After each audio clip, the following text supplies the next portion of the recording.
welcome back to my channel. Happy Sunday. Today we're gonna be having some fun tier ranking popular BookTok books. I feel like BookTok's prime was like 2020 to 2022-ish. Over that time there was a lot of books and we're just gonna kind of go through them and rank them. I have many of them. Here's some that I pulled off my shelf. Some are still on my shelf, like the Inheritance Games is up there. I just thought it'd be fun to kind of go through all of them and see what's up. I just realized now that I haven't been recording, so this next like 3 minutes-ish is just going to be no face cam because I wasn't recording. I was screen recording, but I wasn't recording my camera, so that's embarrassing. I got the tier list here, and as you can see, there are 7 tiers, and then on the TBR. As you can see, I already plugged in books that are on my TBR. These are ones that I either own or I've wanted to read, and I just haven't gotten around to it. Starting off strong with Verity. It creeped me out a lot. It was a nice change of pace for Colleen Hoover books, so I think I'm actually gonna put it up here with the exclamation points because I did enjoy it a lot. Actually, I'm gonna move it down because I kind of don't remember the full plot. I'd recommend if you like Colleen Hoover and want to read a thriller. Another Colleen Hoover book, we have Ugly Love, and this is a controversial take. For a really long time, Ugly Love was my favorite Colleen Hoover book. I know, embarrassing. Now it's probably third, but I don't know, it was just something about it. It was probably one of the first like romance books I read too, so that might be playing a part into it, but I would sell my soul to experience it again. Okay, moving on, Twisted Love. We got November 9 by Colleen Hoover. The Inheritance Games. This one's like personal. Like, I loved the Inheritance Games. I don't think I'd sell my soul again to read it, but I'm definitely putting it in the excitement ones. Specifically the first book. I think the other 2 books would probably go into it was enjoyable but forgettable. But the first book is iconic. Currently looking, you mean you've seen the screen. We just did the Inheritance Games. I don't know if I finished talking about the Inheritance Games. Same thing with Shatter Me. I've gone this long without it, and I don't want it. I do own the first book, have never read it, but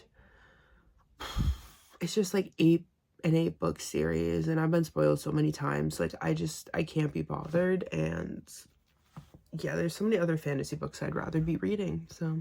Okay, this one is better than the movies. She's a little controversial. She's going in, did I like it? Would I recommend it? Sure.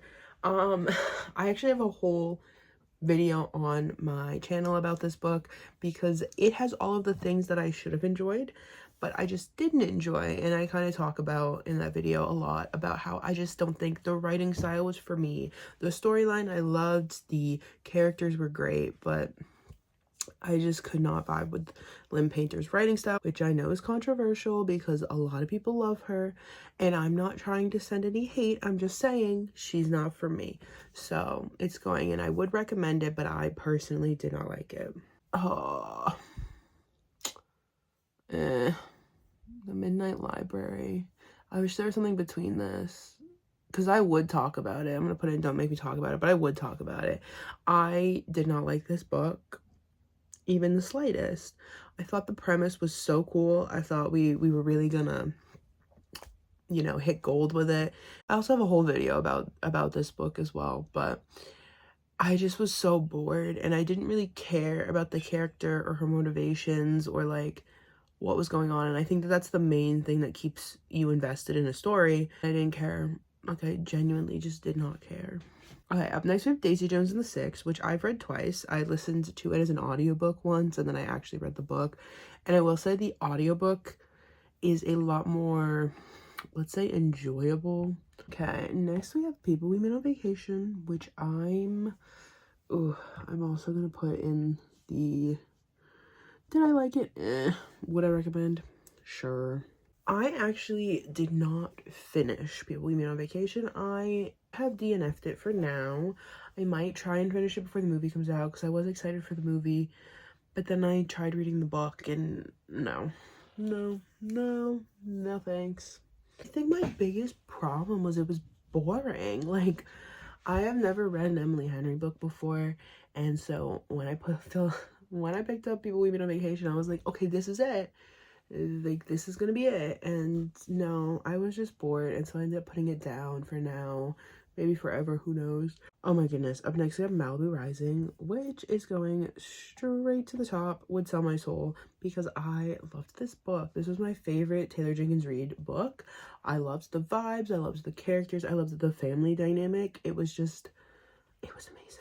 Absolutely loved. No notes. We Were Liars. Ooh, I will say, I think that the show that just came out is way better than the book ever was, but it is unfortunate going and would sell my soul to experience again, because I read it in high school.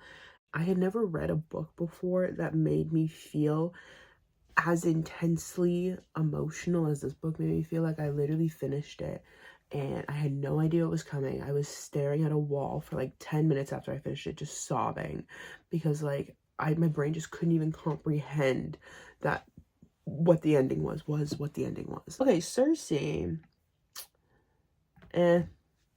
Song of Achilles right here. Oh my goodness. Amazing. Loved it. I do think that the first 2 chapters are like really slow, and the first chapter is hard to get into, but once you're in it, smooth sailing. I think this is the book I've read the most times. I read it 3 times. I actually annotated a copy of it for my friend for her birthday. Like, this book is just beautiful. Feast of Crows, again, that belongs to my TBR. I do own it, and I've been meaning to read it for so long. I tried reading it, but the first chapter being like some random character POV really just like set me off, and then I put it down. I didn't even continue reading, which I should have. But I did watch the Shadow and Bone TV show on Netflix, and that kind of like made me like the Six of Crows characters, and so I've always wanted to go and actually read the book, and I just haven't, but maybe one day. A classic, Red, White, and Royal Blue. It's going there. Yeah, it wasn't forgettable. I remember it all. It was hilarious. Like, I don't know what to say other than it was a rom-com. It was a romantic there was romance and there was comedy. I was laughing my ass off. A Little Life, I'm not reading. I've decided that I won't be reading it, at least for a really long time. It's really big, and people cry a lot reading it because it is so emotional, and I really can't do that right now. I'm not in the good mental state to be reading a book like this, so I'm simply going to choose peace. I don't think Emily Henry's for me, and that's okay. Every Summer After, ooh, I do think that there were things about it that annoyed me, but overall, loved the vibes, loved the character. Sam was like top tier book boyfriend, loved. Oh, The Silent Patient. Probably, did I like it? Would I recommend it? Sure. I didn't like it. Talk about predictability. This plot twist, I predicted. It probably is a really good book if you don't see the plot twist coming. That's what I've heard, is that I think a lot of the bad reviews on this book are related to people saying it was predictable, whereas all the good reviews are like, oh my god, I didn't see that coming. So it all just depends on if you pick up on the certain clues that kind of point you in that direction or not. And I'm not saying that like I'm a better reader because I picked up on those clues. I just think that like there are books that I pick up on the clues and there are books I don't pick up on the clues. Like when I read We Were Liars, I didn't pick up on a single clue in that book, and that twist ending really got me. But unfortunately in The Silent Patient, I picked up on the clues, and it was just kind of like it was pretty underwhelming for me, let's say. Oh,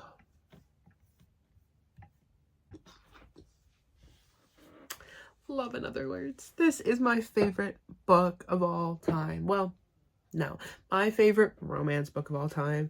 I think that it is beautiful. It is second chance romance. It is friends to lovers, and they are book lovers, and their like love language is words, and I loved every second of it. Elliot is the literal best book boyfriend in my opinion. I am obsessed with this book. I actually have 2 copies of it. So I have the normal copy. It's not the same cover, it's on this tier list, but I got this cover, which is the newer cover. I have it tabbed. It's actually my most like worn out book because I think like 3 or 4 of my friends have read this this book. Like, I've given it to them to read.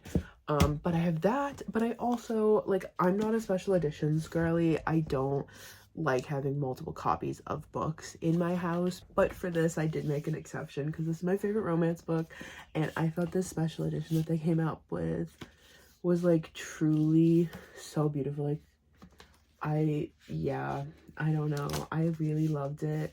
And so it is actually the only book on my shelf that I have 2 copies of.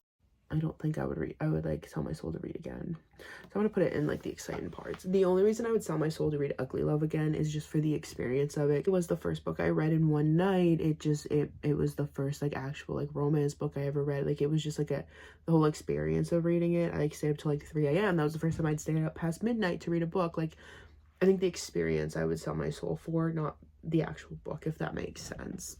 A Good Girl's Guide to Murder is amazing. Holly Jackson is amazing. Everything Holly Jackson writes is amazing. No notes. Loved. Ooh, Where the Crawdads Sing. I would say it was enjoyable but forgettable. I can't really remember what happened there, but I actually don't really remember it at all. So, and The Seven Husbands of Evelyn Hugo. That one's gonna go in, yeah, it's gonna go in exclamation points, because I wouldn't sell my soul to read it again, but I do think it was really good and I really enjoyed it. So this is my list. I'm just gonna kind of cut off the TBR part right now. These are the ones I've read. So this is my official ranking of BookTok books. Let me know down below if you disagree. I think I'm gonna get some disagreements, especially here and here. But again, these are my rankings. Make sure to let me know down below how you would rank some of these. Also, which books on this TBR should I try and focus on first? Because again, a lot of them I just haven't gotten to. A lot of popular authors that I've just never read a book by. And I think that if I just sat down and read a book for a video, I could kind of not only commentate on the actual book I read, like if I read The Love Hypothesis, but I could also commentate on like what it's like to read Ali Hazelwood for the first time. Because I feel like, again, these books got popular in like 2020, 2021. And so a lot of people who do read these authors don't really remember what it's like to read them for the first time. So I just thought it'd be a cool video idea. So I don't know, let me know down below what you think about that. Might do that. But other than that, I will see you next Sunday. Bye.